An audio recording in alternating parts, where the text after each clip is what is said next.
আসসালামু আলাইকুম ওয়া রাহমাতুল্লাহি ওয়া বারাকাতুহু। সুপ্রিয় ভাই বোনেরা, আমরা সকলেরই রমজান মাসের গুরুত্ব এবং ফজিলত কম বেশি জানা আছে, কিন্তু রমজানের মতো আরেকটি মাস রয়েছে যার নাম পবিত্র শাবান। এই শাবান মাসেরও বেশ ফজিলতের কথা রয়েছে হাদিসে। শাবান মাসকেও নবীজি সাল্লাল্লাহু আলাইহি সাল্লাম খুব গুরুত্ব দিতেন, গুরুত্বের সাথে রোজা রাখতেন এবং অন্যান্য আমল করতেন। আজকের ভিডিওতে আমরা শাবান মাসের গুরুত্ব, তাৎপর্য ও ফজিলত নিয়ে আলোচনা করতে চাই। তৎসঙ্গে একটি দোয়াও আমরা শিখব যা নবীজি এই মাসে বেশি বেশি করে পড়তেন। পাশাপাশি এই মাসে কি কি ইবাদত করা যায় তাও আলোচনা করার চেষ্টা করব ইনশাআল্লাহ, এবং আশা করব আপনিও জীবনের সামান্য সময়কে কাজে লাগিয়ে এই ভিডিওটি সম্পূর্ণ দেখবেন।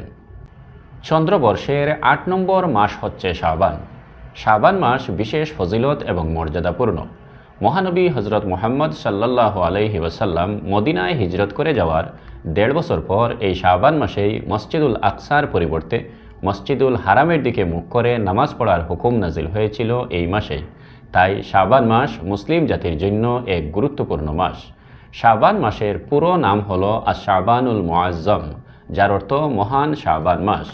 রসুল করিম সাল্লাল্লাহু আলাইহি সাল্লাম শাবান মাসে সবচেয়ে বেশি নফল ইবাদত, নফল রোজা, নফল নামাজ ইত্যাদি আদায় করতেন। আসলে নবী করিম সাল্লাল্লাহু আলাইহি ওয়াসাল্লাম পবিত্র রজব মাস থেকেই নফল ইবাদত বন্দেগী বাড়িয়ে দিতেন। হাদিসের ভাষ্যমতে যতটুকু জানা যায়, নবী করিম সাল্লাল্লাহু আলাইহি সাল্লাম রজব মাস থেকে বেশি নফল ইবাদত বন্দেগী করতেন এই শাবান মাসে। আবার শাবান মাস থেকে আরও বেশি, অনেক বেশি নফল ইবাদত বন্দেগী করতেন পবিত্র রমজান মাসে। আমরা সকলেই জানি রমজান মাস হচ্ছে শাবান মাসের ঠিক পরের মাস। রমজান মাসের জন্য প্রস্তুতি নেওয়ার মাস হচ্ছে এই শাবান মাস। তাই নবীজি এই মাসে খুব বেশি পরিমাণে নফল ইবাদত, নফল নামাজ, নফল রোজা, কোরআন করিমের তিলাওয়াত ইত্যাদি বেশি বেশি করে করতেন। তাই আমাদেরও উচিত এই মাসে বেশি করে নফল ইবাদত বন্দেগীর প্রতি মনোযোগী হওয়া। শাবান মাসের রোজা সম্পর্কে হজরত উম্মুল মুমিনিন হজরত আয়েশা সিদ্দিকা রাদিয়াল্লাহু তাআলা আনহা থেকে বর্ণিত একটি হাদিস আছে, নবী করিম সাল্লাল্লাহু আলাইহি সাল্লাম রমজান ছাড়া শাবান মাসে সর্বাধিক রোজা রাখতেন। হজরত উম্মুল মুমিনিন রাদিয়াল্লাহু তাআলা আনহা বলেছেন, যার অর্থ হচ্ছে, আমি রসুল করিম সাল্লাল্লাহু আলাইহি সাল্লামকে রমজান মাস ছাড়া অন্য কোনো মাসে পূর্ণ মাস রোজা রাখতে দেখিনি, আর আমি তাকে রমজান ছাড়া শাবান অপেক্ষা অধিক রোজা রাখতে আর কোনো মাসে দেখিনি। হাদিসটি রয়েছে বুখারী শরীফে।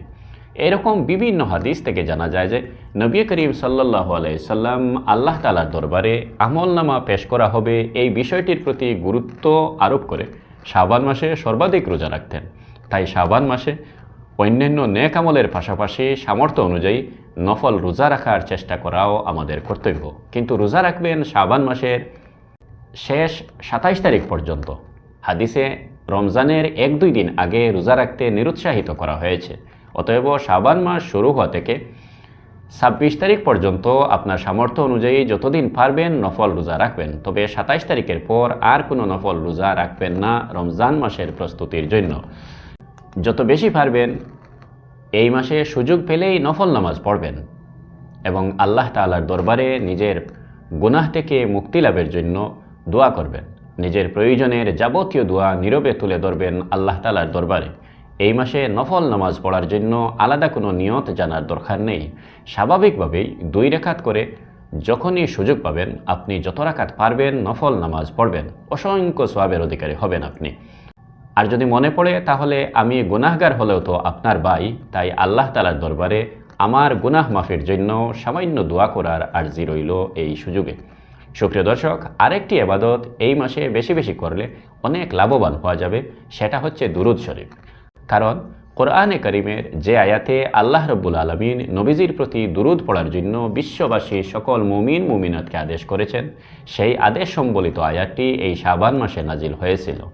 সূরা আহজাবের সেই আয়াত হচ্ছে, আউযু বিল্লাহি মিনাশ শাইতানির রাজীম, বিসমিল্লাহির রহমানির রহিম, ইন্নাল্লাহা ওয়া মালাইকাতাহু ইউসাল্লুনা আলান নবী ইয়া আইয়ুহাল্লাযীনা আমানু সাল্লু আলাইহি ওয়া সাল্লিমু তাসলিমা। অর্থাৎ আল্লাহ তাআলা ইরশাদ করছেন, নিশ্চয়ই আল্লাহ তাআলা নবীজি সাল্লাল্লাহু আলাইহি সাল্লামের প্রতি রহমত বর্ষণ করেন। ফেরেশতাগণ নবী সাল্লাল্লাহু আলাইহি সাল্লামের জন্য রহমত কামনা করেন।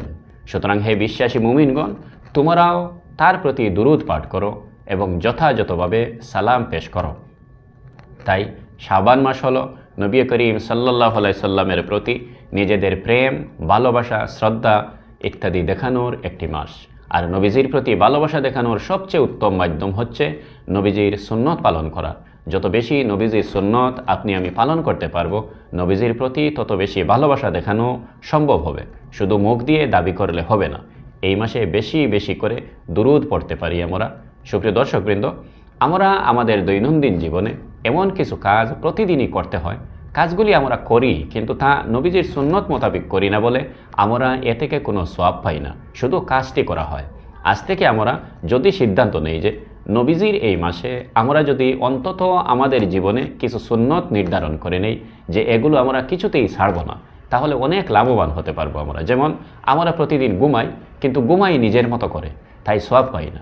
যদি আমরা নবীজির সুন্নত মেনে যেভাবে নবীজি ঘুমিয়েছেন বা ঘুমাতে বলেছেন ঠিক সেইভাবে ঘুমোতে পারি, তাহলে একদিকে আমাদের ঘুম হবে শান্তির ঘুম, আর তার সঙ্গে অসংখ্য সওয়াব লাভ করতে পারবো আমরা। যেমন ঘুমানোর সময় উত্তর দিকে মাথা দিয়ে ডান কাত হয়ে নবীজি ঘুমিয়েছেন, আর আমরা যদি ঘুমানোর দোয়াটিও পড়ে নেই তাহলে অনেক সওয়াব পেয়ে যাব। ঠিক সেইভাবে জল পান তো আমরা প্রতিদিনই করি, কিন্তু তা যদি করতে পারি নবীজির সুন্নত মতে তাহলে অনেক সওয়াব পেয়ে যাব আমরা। তাই পবিত্র এই মাসে আমাদের এদিকে একটু খেয়াল রাখা দরকার, যেন আমরা সহজ সরল এরকম অনেক সুন্নত রয়েছে যেগুলো আমরা চাইলেই পালন করতে পারবো, আমরা যেন সেদিকে একটু খেয়াল রাখি। সুপ্রিয় দর্শক ভাই বোনেরা, জল পান করা, পেশাব পায়খানা করা, খাবার খাওয়া কিংবা ঘুমানোর সুন্নতি নিয়ম পুরোপুরিভাবে কারো যদি জানা না থাকে, যদি জানতে চান তাহলে কমেন্টের মাধ্যমে আমাদেরকে জানাবেন। ইনশাআল্লাহ আমরা এ বিষয়ে আস্তে আস্তে বিস্তারিত ভিডিও বানিয়ে দেওয়ার চেষ্টা করব সদকায়ে জারিয়ার উদ্দেশ্যে। এই মুহূর্তে তিরমিজি শরীফের একটি হাদিসের কথা আপনাদের সামনে উল্লেখ করব।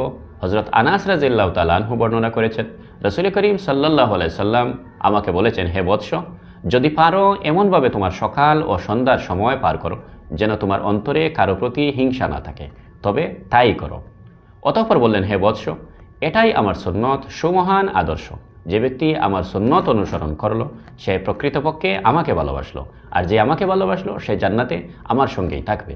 হাদিসটি রয়েছে তিরমিজি শরীফে। যাক, এখন যেহেতু আমরা শাবান মাসের ফজিলত সম্পর্কে আলোচনা করতে চাইছি, তাই এদিকে আর বিস্তারিত আলোচনা করছি না, আরেকটু আলোচনা করি শাবান মাসের ফজিলত সম্পর্কে। আমরা সকলেই জানি শাবান মাস ইবাদতের জন্য অত্যন্ত গুরুত্বপূর্ণ সময়। নফল রোজা, নফল নামাজ, কোরআন তিলাওয়াত, দুরুদ শরীফ, জিকির আজকার, তাসবিহ তাহলিল, দোয়া কালাম, দান, সদকা, খয়রাত, উমরা, হজ ইত্যাদির মাধ্যমে এ মাসকে আমরা কাজে লাগাতে পারি। আর যারা এই মাসকে এভাবে কাজে লাগায় তারা আসলে বুদ্ধিমান মানুষ, কারণ আমরা কেউই জানি না জীবনে আর এইরকম কয়টি শাবান মাস আমরা পাবো। হয়তো এই শাবান মাস আমাদের জীবনের শেষ শাবান মাস হতে পারে, নইলে হাতে গোনা আরও কয়েকটি শাবান মাস হয়তো আমরা পাবো। তাই এই সুযোগকে কোনো রকমে হাতছাড়া করা উচিত নয়। অন্তত একটি আমল হলেও করতে হবে এই শাবান মাসের গুরুত্ব উপলব্ধি করে। আরেকটি কথা জানিয়ে রাখি, রাসূলুল্লাহ সাল্লাল্লাহু আলাইহি সাল্লাম রজব এবং শাবান পুরো মাসব্যাপী খুব বেশি বেশি করে একটি দোয়া পড়তেন। দোয়াটি হচ্ছে, আল্লাহুম্মা বারিক লানা ফি রজবি ওয়া শাবান ওয়া বাল্লিগনা রমাদান। অর্থাৎ, হে আল্লাহ, রজব মাস এবং শাবান মাস আমাদের জন্য বরকতময় বানিয়ে দাও, আর রমজান মাস আমাদের নসিব করুন। সুপ্রিয় ভাই বোনেরা, দোয়াটি যদি আপনার জানা না থাকে তাহলে আমি আরও 2-3 বার পড়ি, আপনি শুনেন এবং মুখস্থ করার চেষ্টা করেন। 2-1 বার হলেও এই মাসে দোয়াটি পড়ার চেষ্টা করবেন, কিন্তু কারণ এটি নবী করিম সাল্লাল্লাহু আলাইহি সাল্লাম স্বয়ং নিজে আল্লাহ তাআলার দরবারে বারবার পড়তেন এই মাসে। সুতরাং আমরাও যেন নবীজির এই সুন্নতকে আমাদের জীবনে বাস্তবায়িত করতে পারি, আমরা যেন অন্তত মুখে এই দোয়াটি পড়তে পারি, দিল লাগিয়ে আল্লাহ রাব্বুল আলামিনের কাছে আমরা যেন দোয়া করতে পারি, আমরা পড়তে পারি, আল্লাহুম্মা বারিক লানা ফি রজবি ওয়া শাবান ওয়া বাল্লিগনা রমাদান। আল্লাহুম্মা বারিক লানা ফি রজবি ওয়া শাবান ওয়া বাল্লিগনা রমাদান। আল্লাহুম্মা বারিক লানা ফি রজবি ওয়া শাবান ওয়া বাল্লিগনা রমাদান। আবার আমি পড়ি, আল্লাহুম্মা বারিক লানা ফি রাজাবি ওয়া শাবান ওয়া বাল্লিগনা রমাদান। প্রিয় ভাইয়েরা, আরেকটি কথা মনে রাখবেন, সারা বছরে প্রতি সপ্তাহের সোমবার এবং বৃহস্পতিবার এই 2 দিন সপ্তাহে রোজা রাখা সুন্নত। চন্দ্র মাসের 13, 14 এবং 15 তারিখ আইয়ামে বীজের সুন্নত রোজাও রয়েছে।